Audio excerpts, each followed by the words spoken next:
La banque s'appelle BGFI Bank et où j'étais responsable des engagements. Et pour ne citer qu'un fait ou deux, je me suis retrouvé dans un compte où j'ai clairement vu des virements venant de la Banque centrale du Congo décaissés sur le compte d'une entreprise privée appartenant à un très proche de l'ex-président Kabila.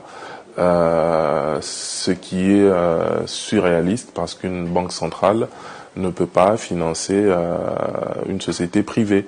C'est comme dans la Banque de France où on voit la Banque de France financer une entreprise privée dont les liens avec les politiques ou les autorités hautement placées dans le pays ne sont plus à démontrer. La même société aujourd'hui revient encore sur la table parce qu'elle a bénéficié de plusieurs exonérations.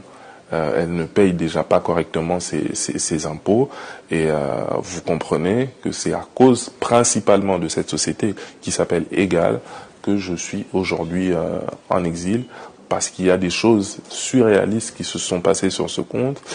On a découvert des achats d'animaux et quand mon affaire sort dans les journaux, ce qui est drôle, c'est que le directeur de cabinet adjoint du président de la République de l'époque dit très clairement que j'ai violé le secret défense.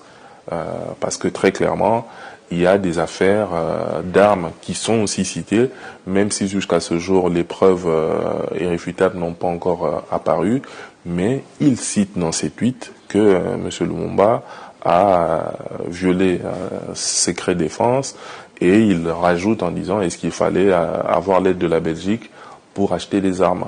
Donc vous comprenez que ce que nous ne disons pas dans nos révélations, mais un directeur de cabinet adjoint du chef de l'État utilise ces arguments pour dire que c'était normal qu'on puisse acheter des armes. Donc ce qui est drôle pour moi, donc on comprend très bien que le but pour lequel la société a été créée est tout